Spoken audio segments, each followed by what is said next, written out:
Fast times देख रहे हैं आप। मैं हूं आपके साथ पलक शर्मा। वक्त हो गया उत्तर प्रदेश उत्तराखंड की बड़ी खबरों का, तो आइए रुक करते हैं इन प्रमुख खबरों की ओर, जहां पहली खबर सीतापुर से है। दो मोटरसाइकिलों की आमने सामने से हुई जोरदार भिड़ंत हादसे में एक की हुई दर्दनाक मौत और साथ ही हादसे में घायल दोनों लोग हुए। एम्बुलेंस की मदद से पहुंचाया गया सीएचसी, जहां डॉक्टरों ने बुजुर्ग को किया मृत घोषित। घटना की सूचना मिलते ही परिजनों का रो रो कर बुरा हाल। सूचना पर पहुंची पुलिस शव का पंचनामा कर पोस्टमार्टम के लिए भेज चुकी है। जनपद के अटरिया थाना क्षेत्र के नील गांव का पूरा मामला बताया जा रहा है।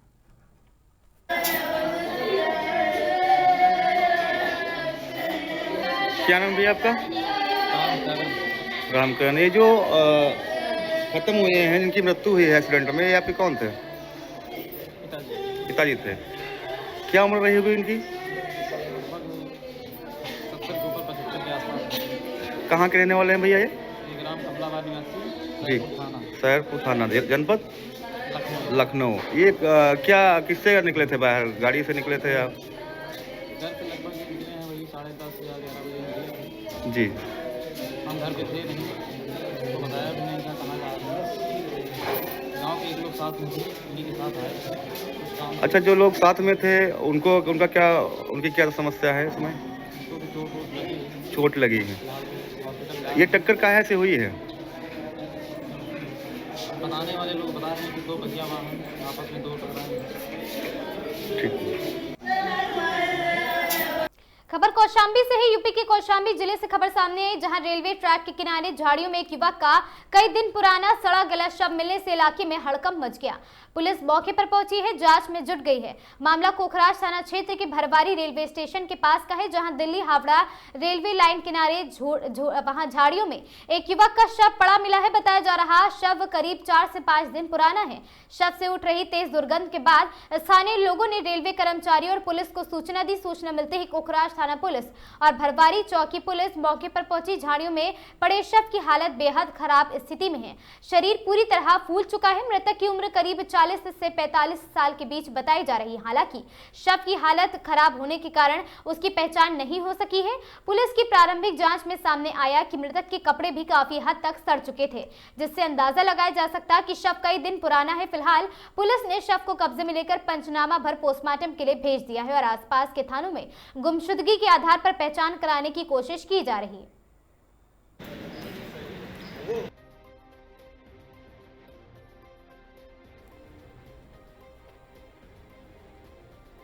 आगरा में 8 साल की मासूम बच्ची की हत्या से इलाके में सनसनी फैल गई। बच्ची के घर के ही रहने वाले सुनील नामक व्यक्ति पर हत्या का आरोप है। बताया जा रहा कि आरोपी ने बच्चे की हत्या करने के बाद उसके शव को आटा रखने के कंटेनर में छिपा दिया था। इतना ही नहीं, शक से बचने के लिए आरोपी खुद ही बच्ची की तलाश का नाटक करता रहा। फिलहाल पुलिस ने शव को कब्जे में कर लिया है और आरोपी की गिरफ्तारी के लिए 10 टीम गठित कर दी गई है। पूरा मामला आगरा के थाना ताजगंज क्षेत्र स्थित नीतिबाग गोबर चौकी इलाके का है। मंगलवार दोपहर घर के बाहर खेल रही 8 वर्षीय बच्ची अचानक लापता हो गई।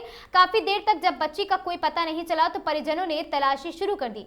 बच्ची के घर की पहली मंजिल पर सुनील नाम का व्यक्ति किराए पर रहता था, जो बच्ची के पिता की जूते बनाने की फैक्ट्री में भी काम करता था। सुनील भी परिजनों के साथ मिलकर बच्ची को ढूंढने में जुट गया और साथ ही वहां परिजनों के साथ थाने जाकर गुमशुदगी की रिपोर्ट दर्ज कराने में भी शामिल हुआ और बच्ची के पोस्टर तक छपवाए। लेकिन जब परिजनों को उस पर शक हुआ तो वह कमरे में ताला लगाकर फरार हो गया। इसके बाद परिजनों ने पहली मंजिल की तलाशी ली, जहां आटा रखने के कंटेनर में बच्ची का शव सिकुड़ी हुई अवस्था में मिला है। शव के ऊपर आटा डालकर उसे छिपाने की कोशिश की गई थी। इस हृदय विदारक घटना के बाद परिजनों में हड़कंप मच गया।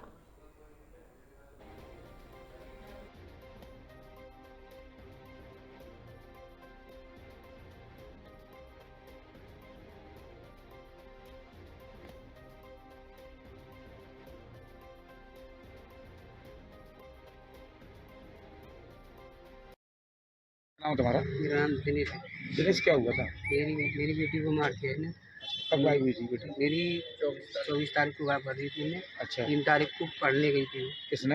वो सुनील नाम के लड़के ने। अच्छा, जिसने काट के इसमें ड्राम में डाल दिए। अच्छा। मुझे इंसाफ चाहिए, नहीं तो फांसी चाहिए। अच्छा, इसको मुझे आप कुछ नहीं कहना चाहता। आप बच्ची को ढूंढ रहे थे? ढूंढ रहे हैं हम, चारों तरफ ढूंढ रहे थे। हमें मिली नहीं कि लड़की नहीं गई। अच्छा, हमें तो बाद में वो 11 बजे पता भाई सीधे सामने देखी थी। तो अच्छा। हमें पता पड़ती है लड़की किसी नहीं है। वो हमारे संग ढूंढता रहा वो। और पूछ रहा हमसे लड़की मिल गई। और फिर वो 2 दिन से फरार है। फिर हमने शक हुआ था इसने करा ये काम, फिर वो फरार है सर। लापता है। किराए पे रहता था ये? हाँ, किराए पे रहता था। हमने जो रखा नहीं था, हमने इसके पिताजी राखे थे। अच्छा। ये 6 महीने से रह रहा था, 1 साल से रह रहा था अच्छा। हमारे यहाँ। अच्छा। इसके पिताजी रह रहे थे, इसका नाम है वो वाला वो सुनील। गरीबदास। अच्छा जी। इनकी वाइफ का नाम था, ठीक है। कुछ नाम मुझे ध्यान नहीं है। अच्छा, क्या चाहते हैं आप?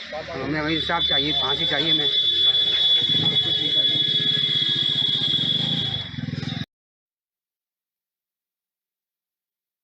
देखिए, कल शाम को करीब 9 बजे लोकल थाना ताजगंज पे एक सूचना प्राप्त हुई थी, जिसमें एक व्यक्ति के द्वारा बताया गया कि एक 8 वर्षीय बच्ची अपने घर से शाम को 4 बजे निकली थी और उसके बाद फिर उसके कोई वेयरअबाउट्स पता नहीं लग पा रहे हैं। तत्काल स्थानीय पुलिस मौके पर पहुंची और मौके पर पहुंचने के बाद कल रात में ही एक 363 में एक मुकदमा पंजीकृत कर लिया गया था। पुलिस ने रात भर इस पे काम किया, पर रात में इस पे कोई सब्सटेंटिव कैमरे से हम लोगों को लीड नहीं मिल पाई थी। आज सुबह फिर सभी सीनियर अधिकारी मौके पर पहुंचे और मौके पर पहुंचने के बाद 10 टीमें लगातार उस बच्ची की तलाश कर रही थी। तलाश के क्रम में काफ़ी सारे संदिग्ध लोग भी मिले, जिनसे लगा कि ये बच्ची इनके साथ जा सकती है और ये उसके जानने वाले हो सकते हैं।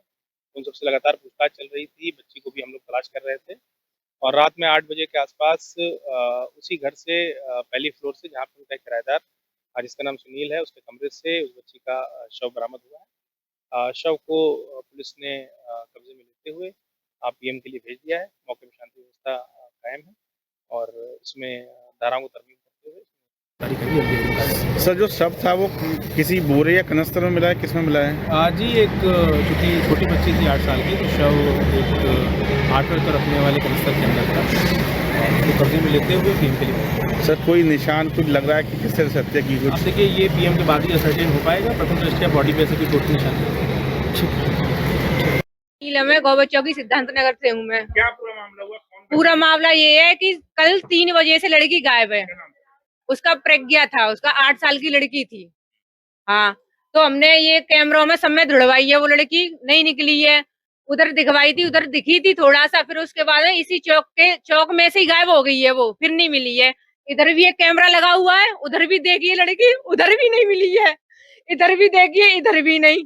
मतलब यही चौक खा गया है, ये समझ लो। पुलिस पे वो करी थी, कन्फर्म किया था, तो उसने बोला था कि ढूंढ रहे हैं, देख रहे हैं। और दोपहर को भी उससे ये बोला था हमने कि ढूंढो, वो करे ढूंढ रहे हैं, पर कोई रीजन निकल के नहीं आया बिल्कुल भी कि लड़की कहाँ है कहाँ नहीं है बिल्कुल। अब सारे घरों में ढूंढा था उसको, हमारे भी घर में देखा था, सारी गोबर चौकी में देखा था। फिर वो पुलिस चली गई, जाने के बाद फिर दूसरी पुलिस आई है, तो आते ही वो ताला टूटा था या तोड़ा था, तो पहले ही पुलिस ने बोला था दोपहर को कि लड़की मिल जाएगी, शाम तक मिल जाएगी। तो उनको पता था, तब क्यों नहीं बताया था उन्होंने? कैसे हालत में मिली? उसके टुकड़े मिले थे, उस आटे के कनस्तर में थे, उसमें खोल के नहीं दिखाया, उसमें लड़की थी अंदर, ऊपर से आटा डाल दिया था। ऊपर उसी के कमरे में लिए, किराएदार के में। और उसका नाम वो है, सुनील है उसका नाम। काम करता था, पेस्टिंग का काम करता था, या इनके यहाँ पे भी करता था, वहाँ पे भी करता था। इनके बड़ा भाई है, उनके में वो रह रहा था। 1 साल से रह रहा था, 1 साल से रह रहा है ना, 1 साल से रह रहा है। दूसरी लग गई है उसको। क्या लगता है? कुछ नहीं लगता है, हमारा तो बस रहता था यहाँ पे किराए पे। उसके माँ बाप रहते थे। हम तो ये चाहते कि जैसी हमारी लड़की के टुकड़े करे हैं, वैसे ही उसके टुकड़े चाहिए हमें। फांसी नहीं, जैसे वो तड़प तड़प के मारी है ना, उसको भी ऐसी तड़प तड़प के पिटना चाहिए, मारना चाहिए। ये इंसाफ चाहिए हमें।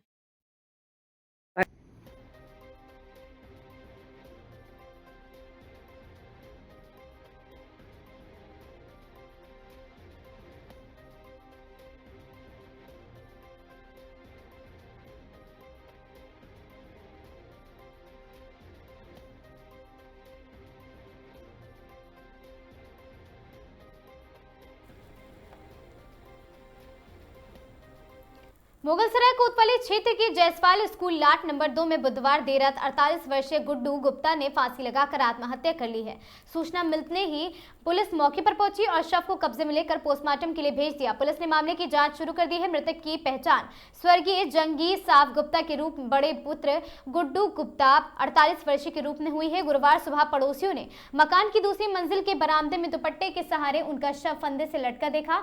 पड़ोसियों ने तत्काल वार्ड नंबर 19 के सभासद महेंद्र पाल को सूचना दी, जिन्होंने पुलिस को जानकारी दी है। जानकारी के अनुसार गुड्डू गुप्ता पिछले कुछ समय से घर में अकेले रह रहे थे। उनकी पत्नी कई वर्षों से मायके में अलग रह रही थी।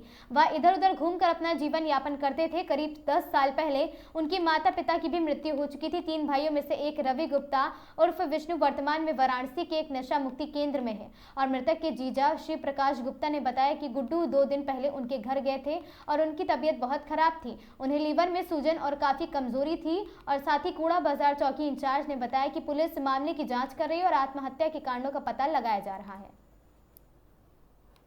नाम श्री प्रकाश गुप्ता है, जिला मिर्जापुर, थाना अदलाट अंतर्गत, ग्राम बैकुंठपुर, नारायणपुर का निवासी हूँ। आपको सूचना कैसे मिली? मेरे को सूचना जो है, मेरे परिचित भुल्लू पटेल मुगलसराय के निवासी हैं। इन्होंने 7:47 पर फोन किया कि भैया आपके बड़े साला फांसी लगा दिए। सूचना मिलने पर मेरी पत्नी घबरा गई, बीपी की मरीज है और मानसिक बीमारी है उसको। उसके बाद हमने जो है उसको दवा देकर हमने वहाँ बाइक से निकला। यहाँ आने पर देखा, यहाँ पुलिस प्रशासन के लोग थे, उस पर गया तो फांसी से लटका मिला। ये मेरे घर 2 दिन पहले गया था। इसकी तबीयत बहुत खराब थी, लीवर में सूजन था और काफ़ी वीकनेस था, ही चल नहीं पा रहा था। इसको मैंने 12 घंटे भर्ती कराया, दवा ववा कराया। उसके बाद दूसरे दिन रात में आया, रात भर रहा और दोपहर में ये दवा ववा छोड़ के जिस वेश में था, किसी का फोन आया झटका से, तो ये पत्नी बता रही थी बाहर निकला है। उसके बाद पत्नी फोन करके आ रहा हूँ, फिर दोबारा फोन की तो मैं पड़ा हुआ गया। अब फिर तिबारा फोन की तो मुगलसराय आया हूँ और उसके बाद दारू ये भरपूर पिया हुआ था। 3-4 लोगों 5 लोगों का आवाज लग रही थी दारू पीने में। क्या आशंका लग रही है?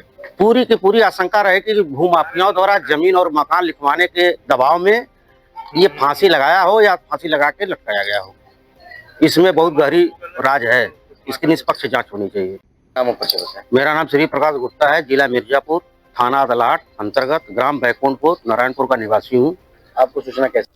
खबर उन्नाव से है, जहां बीएससी की छात्रा ने लगाई फांसी और मौत हो गई। कमरा बंद कर छात्रा ने लगाई है फांसी।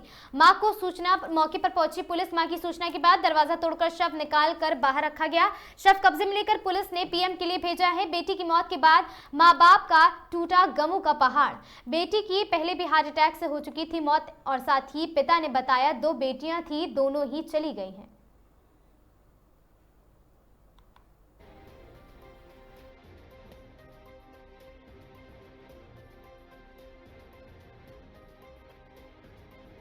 क्या नाम है आपका? संजय। संजय जी, कहाँ के निवासी हो? दर्जन कला भूल। कौन खत्म हुआ है? बिटिया कैसे खत्म हो गई? फांसी लगा दी। फांसी लगा ली। जानकारी कैसे हुई? उसकी मम्मी ने बताया, अंदर कमरे में लगाया था। अच्छा, क्या है कि वजह से लगाई है? अरे तो पता नहीं, हम बता नहीं सकते। संदिग्ध परिस्थितियों में लगा लिया। संदिग्ध परिस्थितियों में लगा लिया, जानकारी नहीं हो पाई। कितनी भाई बहन थे ये? 2 बहन थे, दोनों खत्म हो गई। पहले वाली कैसे खत्म हुई थी? उसको हार्ट अटैक हुआ था, बीमारी के चलते। कौन से कक्षा पढ़ती थी? बीएससी थी अपनी। अच्छा, ये जो मृतक लड़की है जो फांसी लगाई, इसका नाम क्या है? शालिनी। शालिनी नाम। ये कौन से कक्षा में पढ़ती थी? बीएससी में पढ़ती थी। क्या मांग है आप लोगों की? जानकारी पुलिस आई थी?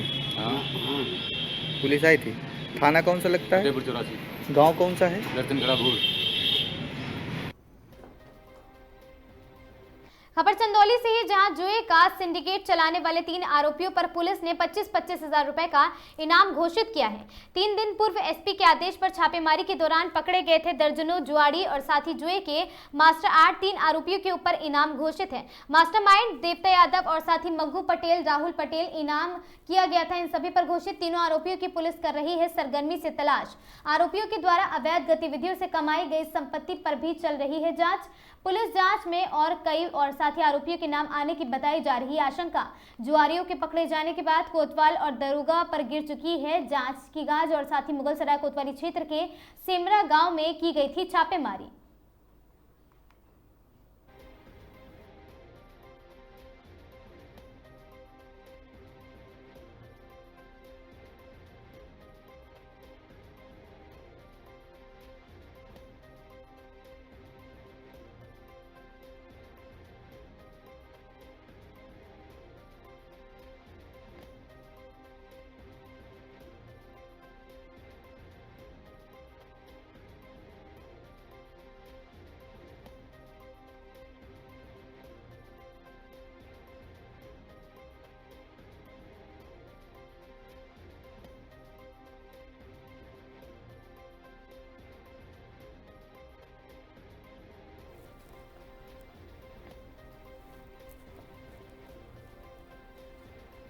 खबर बदायूं से है, जहां महिला ने एसएसपी से लगाई है न्याय की गुहार। सहसवान नगर के मोहल्ला चौधरी निवासी एक महिला ने वरिष्ठ पुलिस अधीक्षक बदायूं को प्रार्थना पत्र देकर न्याय की गुहार लगाई है। पीड़िता का आरोप है थाना सहसवान पुलिस उसके पति को मुखबिरों के कहने पर 2-4 माह से उठा लेती है और रुपए लेकर छोड़ देती है, जिससे उनका परिवार आर्थिक व मानसिक रूप से परेशान है। पीड़िता ने एसपी को दिए प्रार्थना पत्र में बताया कि उसके पति का एक हाथ खराब है और वह ई-रिक्शा चलाकर परिवार का पालन पोषण करता है। महिला ने उबैस उर्फ शानू व बसीम अकरम पुत्र हसमुद्दीन की जमीनी विवाद का हवाला देते हुए आरोप लगाया है कि उन्हीं के कहने पर पीड़िता के पति को परेशान किया जाता है। पीड़िता ने एसएसपी से मामले की जांच कराकर आरोपियों के खिलाफ कानूनी कार्रवाई की सुरक्षा दिलाने की मांग की है।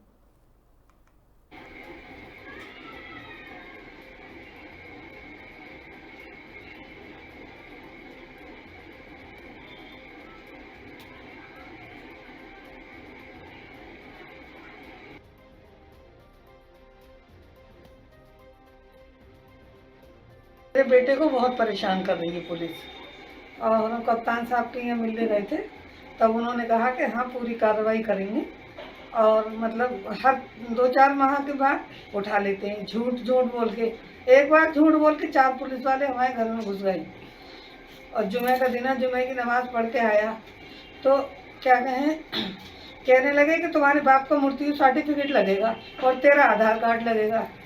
अब लड़के ने कहा कि चलो अम्मी तुम आधार कार्ड लेके आ जाना, और मैं भी चली गई। वो पुलिस वाले ले गए। फिर 12 बजे रात के 15,000 रुपये लेके छोड़ा। सर हम बहुत परेशान हैं, हमारा बेटा बहुत मजबूर है, परेशान है, एक हाथ से बेकार है। अच्छा। और मतलब क्या कहें, ई-रिक्शा चलाता है। क्या कहा जी? उन्होंने यही कहा कि मतलब कार्रवाई करेंगे। हाँ थाने फोन करा, पता नहीं क्या उन्होंने कहा थाने वालों ने। क्या नाम है आपके बेटे? मेरे बेटे का मोहम्मद यामीन नाम है।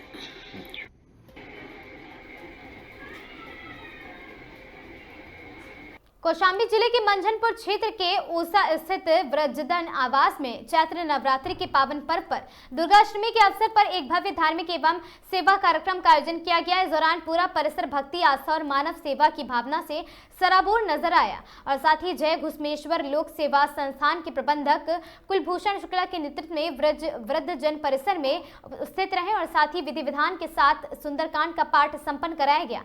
पाठ के दौरान उपस्थित श्रद्धालुओं ने पूरी श्रद्धा और भक्तिभाव के साथ सहभागिता निभाई है। प्रसाद पाकर बुजुर्गों ने आयोजकों को आशीर्वाद देते हुए खुशी जाहिर की है। इस मौके पर कुलभूषण शुक्ला ने कहा कि नवरात्रि का पर्व शक्ति, भक्ति और सेवा का संदेश देता है। ऐसे में सामाजिक और बुजुर्गों के बीच पहुंचकर उनकी सेवा करना और उन्हें सम्मान देना हम सभी का कर्तव्य है। उन्होंने कहा कि जय घुसमेश्वर लोक सेवा संस्थान आगे भी इसी तरह सामाजिक और धार्मिक कार्यों के माध्यम से जरूरतमंदों तक पहुंचती रहेगी।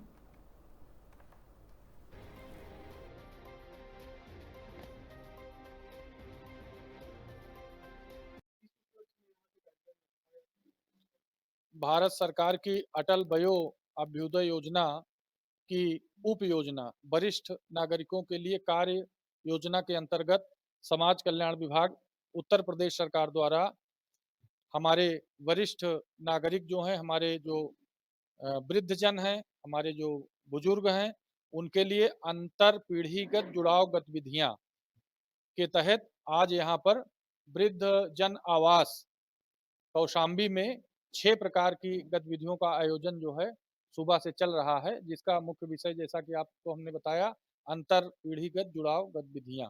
जो हमारी युवा पीढ़ी है, जो हमारी किशोर पीढ़ी है, जो हमारी वृद्ध वरिष्ठ पीढ़ी है, उनके बीच में जो अंतर है उसको समाप्त करने के लिए, उनमें आपसी सामंजस्य, आपसी तालमेल बिठाने के लिए सरकार जो है बहुत ही अच्छी ये कार्य योजना जो है लेकर के हम सभी के बीच में आई हुई है। जी, मेरा शुभ नाम कुलभूषण शुक्ल, प्रबंधक जय घुसमेश्वर लोक सेवा संस्थान प्रतापगढ़। आज हम इस योजना के तहत 6 प्रकार की गतिविधियां जो है सुबह से कर रहे हैं, जिसके तहत जो है हम यहाँ पर वृद्धाश्रम में आए हुए हैं।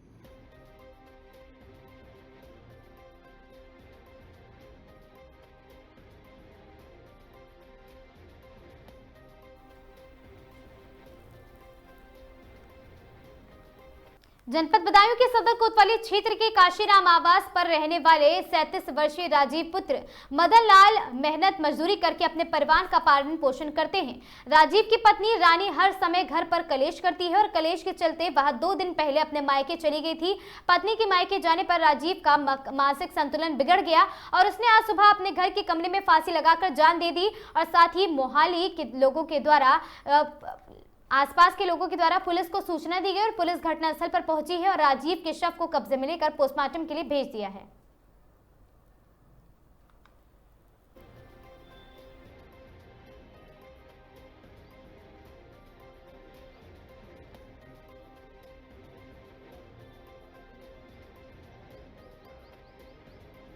नाम है तुम्हारा? मेरा नाम रकी राम। कहाँ के रहने वाले? लोटनपुरे। अच्छा, ये क्या मामला है जो तुम्हारे भाई की मौत? कलेश करती थी रोज। कौन? बीवी इनकी। तो उनकी कलेश में ऐसा हुआ। अच्छा। उन्होंने अपनी फांसी लगा ली। कहीं चली गई? हाँ, अपने मैके 3 बैग कपड़ा भर के ले गई। कब गई थी? ये आज दूसरा दिन है। अच्छा। इनके चक्कर में। तो कहाँ रहते थे ये? काशीराम आवास। क्या नाम था भाई का? राजीव।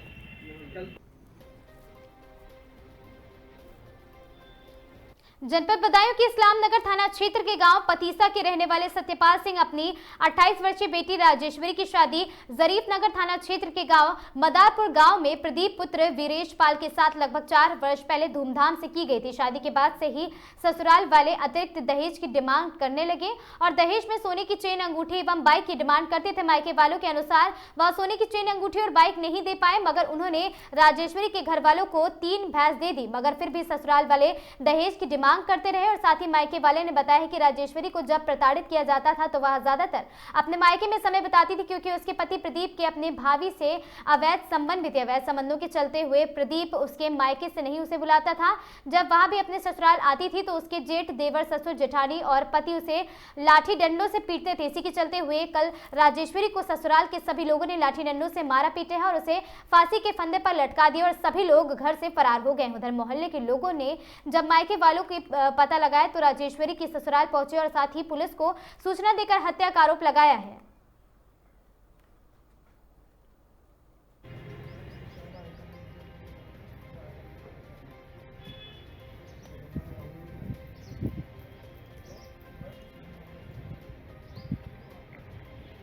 नाम है आपका? मेरा नाम जयपाल है सर। कहाँ के रहने वाले हो? पतीसा के रहने वाला हूँ सर। ये क्या मामला है जो भतीजी की मौत हुई है ससुराल में? ससुराल में सर हमने धूमधाम से लड़की की शादी करी थी। कैसा? और 4 साल हो गए सर। अच्छा। 4 साल पहले हमने लड़की की शादी करी थी। शादी करने के बाद में सर ये है इस लड़की के तहत ससुराल गई थी। लड़की जो है लड़की के जो घर वाले और इनके परिवार ने जो है ये इसको सुख शांति से सही तरीके से नहीं रखा था सर। ये नाम तो ससुराल का था, हम अपने घर पर रखते थे सर। जो है हमने अपनी ये लड़की की तरह दूध की भैंस नहीं थी, तो एक हमने दूध की भैंस ब्याह पड़ी थी। तो हमने वो लड़की बोली कि ऐसे बात है, तो हमने एक अपनी लड़की की तरह भैंस दी थी दूध वाली। तो सब ये है हमने अपने जमाई बुलाए थे, तो सब एक भैंस हमने जब दी थी और सब एक भैंसिया नहीं था और दही साहब हमने 3 भैंसें नेता दे चुके सर। अब सब जो है इन्होंने कही कि मुझे रहेगा और ये दहेज की मांग कर रहे थे। क्या मांग रहे थे? दहेज पे सर ये मांग रहे थे कि मुझे रहेगा सोने की लर चाहिए, ये मोटरसाइकिल चाहिए, मुझे बुलेट, और उसके बाद में सर जो है एक सोने की अंगूठी चाहिए। अच्छा। तब मैं आपकी लड़की को रखूँगा। सब गरीब होने के कारण जो है हमारे पास इतना बजट नहीं था। सब जो है ये सब लोग मारते पीटते रहे थे। जो है इसका ये है लड़की का राजवीर था, तो वो कह रहा है ये तू अपने गांव से अपने पियर से ये सामान लेके नहीं आएगी, हमारे भाई को नहीं दिलवाएगी तो हम तुझे नहीं रखेंगे। तो सब इसने जो है राजवीर ने हमारी लड़की को पहले मारा पीटा भी था। सब इसने जो है गला घूंट करके इन्हें 4-5 ने लड़की की जो है जिठानी है, ये राजवीर है, लड़की के ससुर हैं, प्रदीप है, और जो है एक लड़की के जेठ है।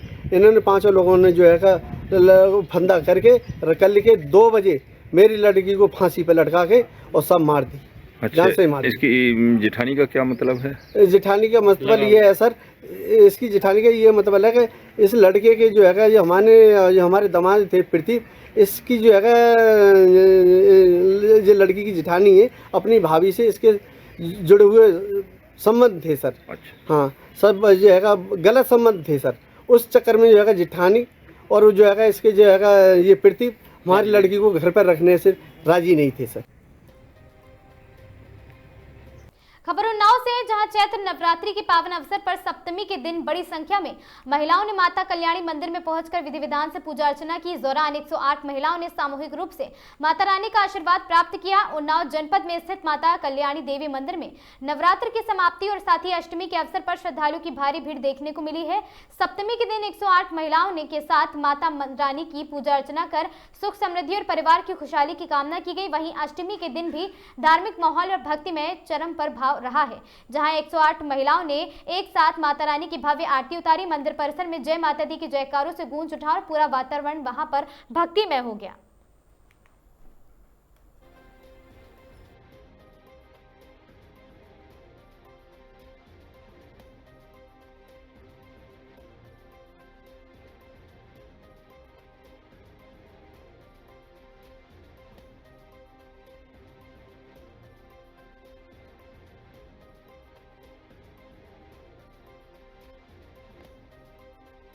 क्या नाम है आपका? प्रतिमा अवस्थी।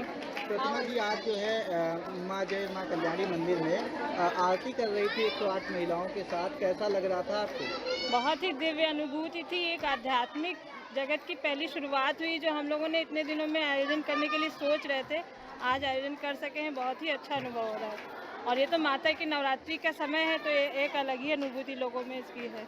एक साथ एक मंच पर इतनी सारी महिलाएं इकट्ठा किया है और क्या मतलब दिशा निर्देश देने की कोशिश कर रहे हैं? यही कि मातृ शक्तियों की एक अलग महिमा है और हम लोग कहीं भी किसी चीज़ में कम नहीं है, तो मातृ शक्ति एकत्रित होकर के इस चीज़ को हम और आगे ले जाएंगे।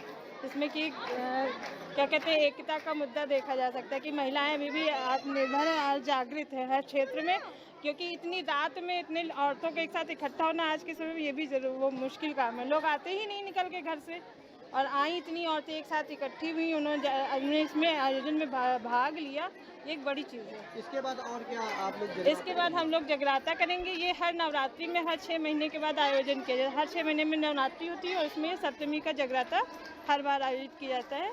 हमारी सासू माँ है हीरा अवस्थी जी के द्वारा। आज कल्याणी मंदिर में आरती करी गई है तमाम महिलाओं और क्या उद्देश्य था?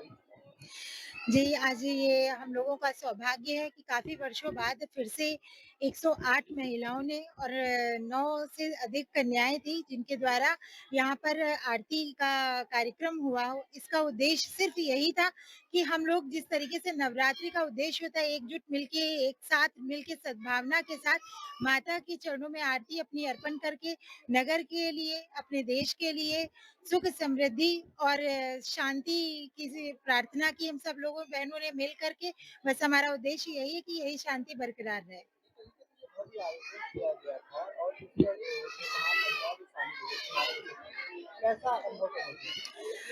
ये वाकई में एक बहुत ही चमत्कार एक तरीके से लग रहा था कि मुझे यहाँ अचानक से आने का मौका मिला। ये वाकई माता रानी का आशीर्वाद था कि जिसके कारण मैं यहाँ पर उपस्थित हो पाई और इन सभी महिलाओं से मिलकर एक वाकई में एक परिवार की अनुभूति होती है कि हाँ, हम सब बहनें एक साथ मिल के आरती का कार्यक्रम हुआ और आरती हम लोगों ने संपन्न की, साथ बैठे, थोड़ा बहुत एक दूसरे से बातचीत हुई। इसी तरीके की कार्यक्रमों के माध्यम से जो हमारी सनातन धर्म की परंपरा रही है, उसका मेन उद्देश्य हमेशा से यही रहा कि भक्ति के साथ अपने अंदर जो प्रेम भावना है उसको और ज्यादा जागृत करने का हम लोगों को मौका मिलता है और यही उद्देश्य भी रहा है। हम लोगों ने उसके लिए प्रयास कर रहे हैं। क्या नाम है आपका? गौरी अवस्थी। आज आप मंदिर आए थे, मंदिर में जो के साथ आरती में शामिल हुई थी, कैसा लग रहा था? तो बहुत अच्छा लग रहा था, सभी को अच्छा लग रहा था और इतना सब लोग एक साथ इकट्ठा हुए तो माता रानी की कृपा से ऐसा ही हर साल हो तो सबको और अच्छा लगेगा। आज आप कितनी महिलाओं के साथ सहेलियों के साथ आरती कर रही थी, कैसा माहौल लगा? बहुत ही सुंदर और अच्छा लग रहा था। देख रहे थे आपके साथ काफी युवा जो आपकी सहेलियां जो भी इस कार्यक्रम में शामिल हुई थी, क्या कहना चाहिए? मैं तो ये कहना चाहूंगी कि वो ऐसे ही धीरे धीरे करके और लोगों को भी अपने साथ जोड़े ताकि वो भी और चीज़ों के साथ अपनी माता की रानी की भक्ति में भी जुड़े रहें। और ये मेरी बुआ जी हैं, मम्मी हैं, ये भी मेरी बुआ जी मेरी दादी हैं जो कि मेरे हैं, जो कि यहाँ पे सब कराती है, हर सप्तमी में कराती है, नवरात्र में। तो हम लोग का मेन मोटिव यही है कि सब लोग इकट्ठा हो और एक साथ हम लोग ज़्यादा से ज़्यादा लोग जुड़ सकें एक साथ। क्या नाम है आपका? और आज 108 जो मातृशक्ति थी उनके साथ आप जो है जय माँ कल्याणी मंदिर में भव्य आरती कर रही थी, क्या उद्देश्य था इसका? मेरा नाम श्रुति सिंह है और हम लोग 3 साल से प्लान कर रहे थे कि 108 सचल शक्तियों द्वारा माता शक्ति का आरती अर्चन हो। इसका प्रेरणा हमारे यहाँ की आचार्य जी ने दी थी। ये हर साल हम लोग 1996 से यहाँ महिला जागरण करते आ रहे हैं, तो ये संयोग बना आज के महिला जागरण के दिन। 108 नारी शक्तियाँ 108 दीपक लेकर के एक साथ माता का आरती अर्चन करें, बस यही हम लोग का उद्देश्य था। उनकी कृपा मिले, उनकी एक साथ एक मंच पर जो मातृशक्तियाँ इकट्ठा हुई थी, आरती की है, कैसा अनुभूति हो रही थी, कैसा लग रहा था माँ की आरती करने में? आप उस समय यहाँ थे कि नहीं थे? बहुत ही दिव्य अनुभव किया होगा आपने। बहुत ही दिव्य अनुभूति हो रही थी जिसको शब्दों में बयां करना मुश्किल है। तो आस्था का प्रतीक है ना, इसको आप जितना बदायूं में मजार के रास्ते पर बवाल, खजूर वाले बाबा की मजार की दीवार गिरी, 2 पक्षों में जमकर पथराव, कई लोग घायल। बदायूं के सहसवान कोतवाली क्षेत्र के गांव हिंडौरा में मजार तक जाने वाला रास्ता और जमीन को लेकर पुरानी रंजिश में मंगलवार देर शाम हिंसक रूप ले लिया। 2 पक्ष आमने सामने आ गए और देखते ही देखते छतों व गलियों से ईंट पत्थर बरसने लगे। करीब आधे घंटे तक चले पथराव में कई लोग घायल हो गए। ग्रामीणों के अनुसार विवाद खजूर वाले बाबा की मजार के पास से गुजरने वाले रास्ते को लेकर हुआ था। झड़प के दौरान मजार की एक दीवार भी क्षतिग्रस्त हो गई। पुलिस का कहना है कि पैमाइश के दौरान दीवार गिर गई, जबकि दूसरे पक्ष ने दीवार तोड़ने का आरोप लगाया है। पथराव का वीडियो सोशल मीडिया पर अब तेजी से वायरल हो रहा है, जिसमें लोग छतों से पत्थर फेंकते और सड़कों पर अफरा तफरी का माहौल साफ दिख रहा है। स्थानीय लोगों का कहना है कि दबंगों ने पुलिस के सामने भी खुलेआम चुनौती दी है और माहौल बिगाड़ने की कोशिश की है। घटना की सूचना सहसवान पुलिस मौके पर पहुंची और स्थिति को काबू में किया है। SHO धनंजय सिंह ने बताया, दोनों पक्षों से अभी तक कोई भी लिखित तहरीर नहीं प्राप्त हुई है। तहरीर मिलने पर मुकदमा दर्ज कर नियमानुसार कड़ी कार्रवाई की जाएगी।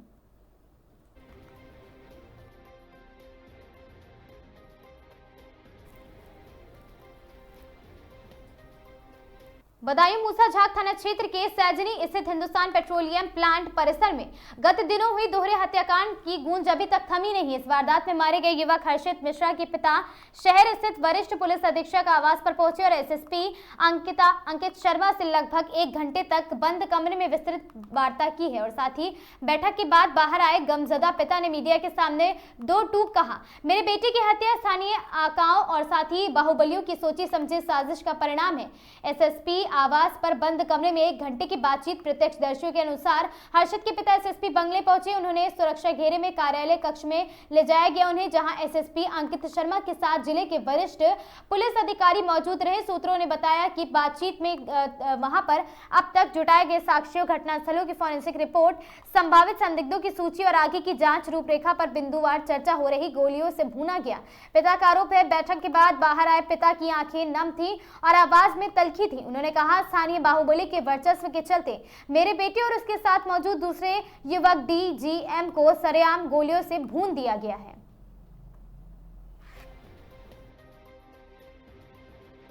हम अपने बेटे हर्षित मिश्रा के हत्याकांड मामले को लेकर मिले थे और हमारी उनसे जो बात हुई है वो मुख्यमंत्री योगी आदित्यनाथ की जो 0 टॉलरेंस की व्यवस्था है उसके हिसाब से काम करने के लिए SSP साहब ने बोला है और हमें आश्वस्त किया है कि आपके साथ अन्याय नहीं होने दिया जाएगा। क्या बाबूजी कोई कॉल डिटेल के लेकर कोई बातचीत हुई कि किससे बात हुई लास्ट बार या पहली बार? इससे किससे? जो आरोपी है उससे किसकी बात हुई? तो उसमें स्पेशल के अधिकारी तो उसमें इन्वॉल्व था ही वो राजीव सिंह, और बाकी तो आपके यहाँ मीडिया से हैं, लोकल से हैं, बाहुबली लोगों का तो कुछ कहने की जरूरत थोड़ी है ना। ठीक है पापा, चलिए।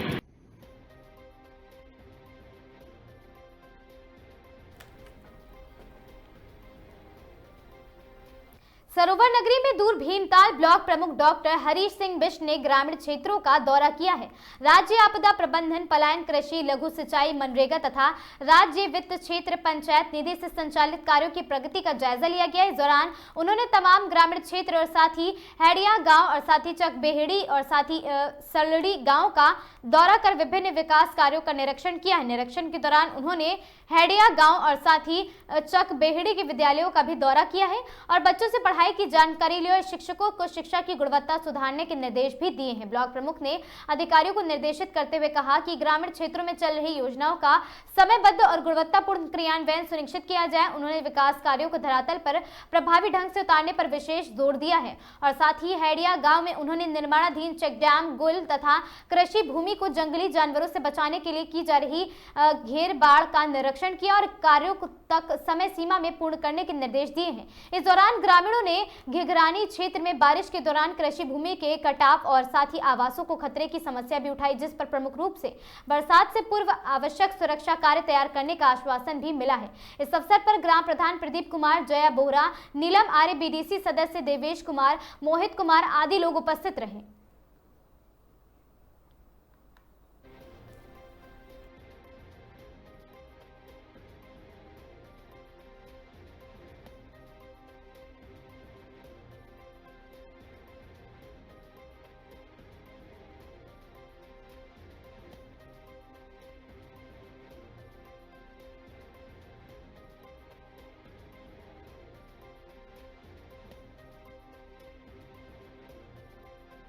निरीक्षण पे हैं, हमारे पूरे ब्लॉक का स्टाफ है और बहुत सी जगह हमने जो गांव में काम हुए हैं, चाहे ब्लॉक स्तर से हुए चाहे अन्य स्तरों से हुए हैं, उनको देखा और उनकी मॉनिटरिंग की। और सबसे ज़्यादा बात यह है कि जितने भी विकास कार्य हमें सब संतोषजनक लगे, अच्छे गुणवत्ता युक्त काम वहाँ पर कर रखे हैं। और साथ ही हमने कुछ स्कूलों का भी निरीक्षण किया और स्कूलों में अभी शिक्षा का स्तर सुधारने की बहुत ज़्यादा आवश्यकता है और मैं तो शिक्षा विभाग से कहूँगा कि कम से कम समय समय पर वो लोग भी स्कूलों का निरीक्षण करें, क्योंकि कहीं भी मतलब सम्मानजनक स्थिति हम लोग को नहीं लगी कि कहीं पर हम कह सकें गर्व से कि हमारे स्कूल के बच्चे हैं। तो मैं चाहूँगा कि शिक्षा विभाग को भी हम लोग निर्देशित करेंगे और समय समय पर ऐसे स्कूलों का भ्रमण करें और कम से कम गुणवत्ता को सुधारें।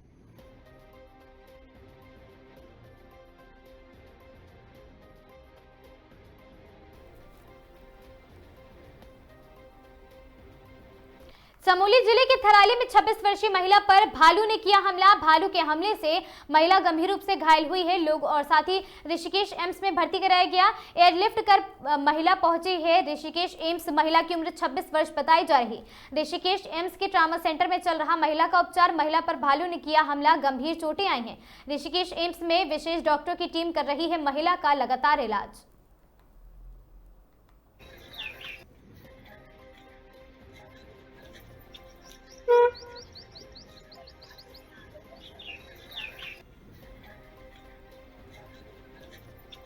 लालकुआं विधानसभा क्षेत्र के बिंदु खत्ता वासियों का लो वोल्टेज और जर्जर बिजली लाइनों की समस्या से निजात दिलाने के लिए एक बड़ी पहल की गई। लालकुआं विधायक डॉक्टर मोहन सिंह बिष्ट ने क्षेत्र में 15 करोड़ रुपए की लागत से होने वाले विद्युतीकरण कार्यों का विधिवत रूप से पूजा अर्चन कर शुभारंभ किया है। इस दौरान विधायक डॉक्टर मोहन सिंह बिष्ट ने कहा कि बिंदु खत्ता के विभिन्न क्षेत्रों में बिजली के बुनियादी ढांचे और आधुनिक वहां बनाए जाने की योजना के तहत वहां नए ट्रांसफार्मर लगाए जा रहे हैं और साथ ही लोड कम करने के लिए नई तरह की हाई क्षमता वाले ट्रांसफार्मर लगाए जाएंगे। इसके साथ ही जर्जर तारों को बदला जाएगा। पुरानी और ढीली लाइनों की जगह नई और सुरक्षित केबल डाली जाएगी। बढ़ती आबादी को देखते हुए फीडरों की क्षमता बढ़ाई जाएगी ताकि निर्बाध बिजली मिल सके। बिंदु खत्ता की जनता को बिजली समस्याओं का समाधान और साथ ही मेरी प्राथमिकता रही है। 15 करोड़ की इस योजना के धरातल पर उतरने के बाद क्षेत्र में लो वोल्टेज की समस्या इतिहास बन जाएगी।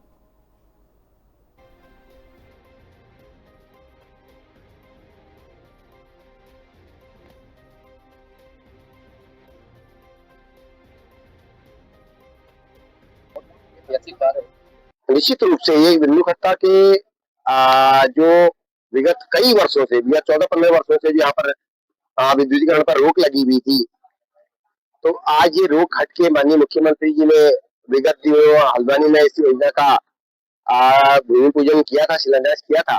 आज शुभारंभ हम लोगों ने यहाँ पर किया है इसका और क्षेत्रवासियों के साथ इसका शुभारंभ किया है। हमारे विभागीय अधिकारी हमारे कार्यकर्ताओं के साथ किया है और मैं कहना चाहता हूँ कि बिंदु खत्ता की बिजली की समस्या कम से कम इस योजना के पूर्ण होने पर बिजली की समस्या का समाधान हो जाएगा। लो वोल्टेज की जो प्रॉब्लम है, लाइन लॉस का जो प्रॉब्लम है, जो खंबे नहीं है कई जगहों पर, कई जगह पर ट्रांसफार्मर छोटे हैं उनको बड़ा करना है, कहीं पर ट्रांसफार्मर है ही नहीं वहां पर नया लगाना है, तो ये कार्य हम कर रहे हैं। इसके अतिरिक्त भी लगभग 6 करोड़ रुपए की लागत से हमने एक घोड़ा नाला नया फीडर का निर्माण यहाँ पर किया है। एक सेपरेट लाइन 1,20,00,000 की एक हो जा रही है, तो लगभग 6 करोड़ के कार्य हमने इसके अतिरिक्त और किए हैं, यानी कि लगभग 20-22 करोड़ रुपए के काम बिंदु खत्ता में केवल बिजली पे इस समय कुछ हो चुके हैं, कुछ गतिमान है, और मुझे लगता है कि ये पूर्ण रूप से बिंदु खत्ता की बिजली की समस्या का समाधान हो जाएगा। अभी भूमि तलाश रहे एक छोटा सा पावर हाउस टाइप का, क्योंकि आने वाले समय में बिंदु खत्ता राजस्व गाँव जब होगा तो यहाँ पर बहुत तेजी से एस्टेब्लिशमेंट होगा और यहाँ पर कई प्रतिष्ठान आएंगे, कई अन्य चीजें होंगी, तो उस समय की मांग को पूरा करने के लिए हमें एक आवश्यकता, हालांकि 33 kV का हम धौला केरल में बनाने जा रहे हैं, निर्माणाधीन है हमारा, इस वर्ष तक वो कंप्लीट हो जाएगा, मगर उसके बावजूद भी क्षेत्र के अलग से हमें आवश्यकता होगी, उसके लिए हम लोग भूमि का चयन कर रहे हैं, उसको भूमि का जो है ढूंढ रहे हैं, जैसी भूमि मिल जाएगी तो उसकी भी हम निर्माण की कार्यवाही आरंभ करेंगे। योजना जो है 14.73 करोड़ की योजना है, जिसके अंदर 71 ट्रांसफार्मर लगाए जाएंगे और 11 kV ST 14 किलोमीटर ST के लाइन निर्माण किया जाएगा और 13 किलोमीटर और किया जाएगा, 27.5 किलोमीटर जनरेटर केबल का डालकर लोगों को दिया जाएगा, खुले तारों की जगह बंद केबल डाली जाएगी। साथ में जो है घरों तक जो सप्लाई देने वाली सर्विस केबल्स है वो भी बदला जाएगा, ताकि उपभोक्ताओं को सही और अच्छी बिजली मिल सके, चारों मिल सके। कार्यक्रम कार्य शुरू होने वाला है, सामग्री उपलब्ध है और इसे आज शुभारंभ हो गया है, कल से कार्य शुरू प्रारंभ कर दिया जाएगा और इससे लोगों को वोल्टेज की समस्या है।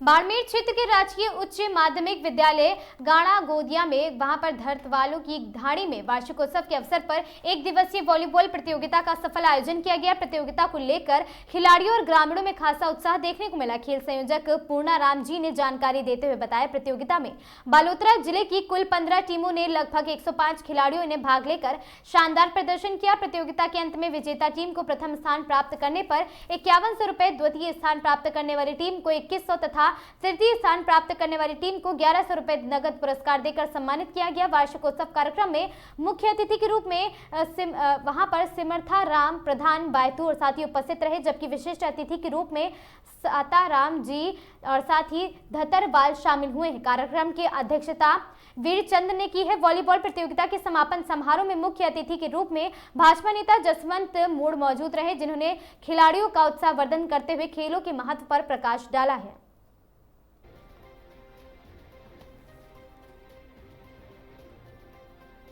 प्रधानमंत्री के नाम तहसीलदार को ज्ञापन सौंपा गया, पेंशनरों ने जताया है विरोध। राजस्थान पेंशनर समाज उप शाखा बायतू द्वारा पेंशनरों के हितों को लेकर केंद्र सरकार के खिलाफ विरोध प्रदर्शन कराया गया। पेंशनरों ने प्रधानमंत्री के नाम तहसीलदार को ज्ञापन सौंपकर पेंशन अधिनियम 2025 को वापस लेने की मांग की है। ज्ञापन में बताया गया कि यह अधिनियम पेंशनरों के अधिकार के विपरीत है, इससे सेवानिवृत्त कर्मचारियों के बीच भेदभाव की स्थिति उत्पन्न होगी।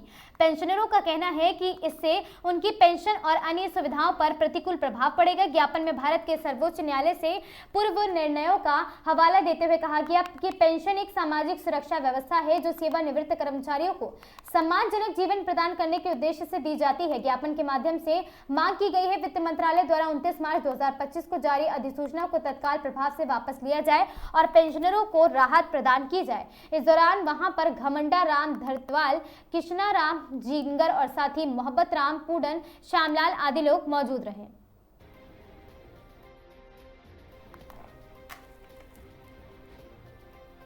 कोटा में रामनवमी के अवसर पर आज शिक्षा एवं पंचायती राज मंत्री श्री मदन दिलावर ने अपने कोटा स्थित निजी आवास पर संकल्पित मां दुर्गा रूप नन्ही नन्ही कन्याओं का भोजन और साथ ही पूजन कर आशीर्वाद लिया। इस अवसर पर श्री दिलावर ने दोनों पुत्र एवं पुत्र वधू भी कन्या पूजन में शामिल रहे। मंत्री श्री दिलावर ने कन्याओं का तिलक रोली लगाकर पूजन किया एवं उपहार भेंट किए और मंत्री श्री मदन दिलावर ने इस अवसर पर सभी प्रदेशवासियों को रामनवमी की शुभकामनाएं देते हुए कहा, प्रभु श्री राम का अवतार रामनवमी के दिन आया हुआ था और साथ ही पावन दिन पर कामना करता हूँ प्रभु राम सभी प्रदेशवासियों को सुख समृद्ध शक्तिशाली बनाए रखे और प्रभु राम की कृपा से हम सब सदैव कृपा हम सब पर बनी रहे।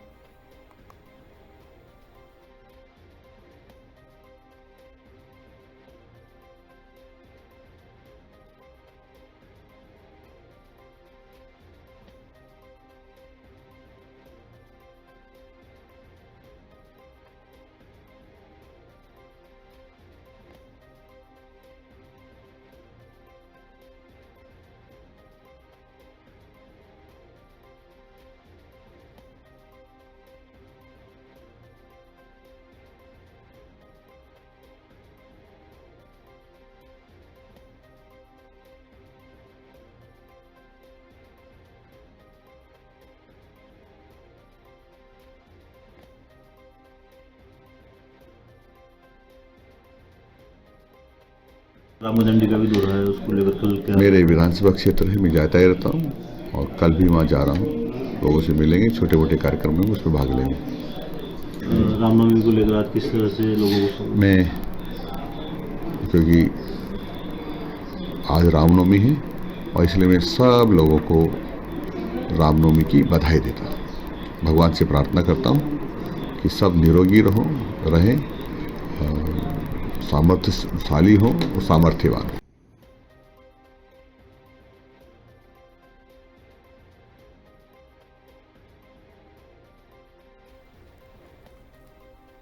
बाड़मेर में श्री राम नवमी के पावन अवसर पर बायतू कस्बे में भव्य शोभा यात्रा का आयोजन किया गया, जिसमें श्रद्धालुओं का भारी जनसैलाब उमड़ा पड़ा और साथ ही शोभा यात्रा की शुरुआत खेमा बाबा मंदिर से पूजा अर्चना के साथ हुई है, जो विभिन्न मार्गों से होती हुई शिव भारती मठ पहुंचकर संपन्न हुई। हिंदू धर्म में भगवान श्री राम को मर्यादा, सत्य और धर्म का प्रतीक माना जाता था। उनके जन्मोत्सव के रूप में मनाई जाने वाली राम नवमी को लेकर क्षेत्र में खास उत्साह देखने को मिला है।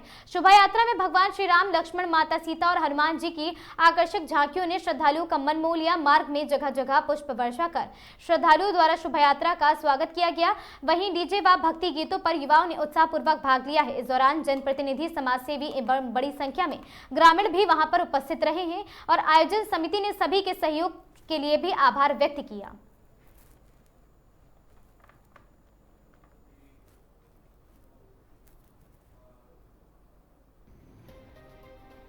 इन खबरों में आज के लिए बस इतना ही। ऐसी खबरों से लगातार जुड़े रहने के लिए बने रहें हमारे साथ और देखते रहें आगाज टाइम।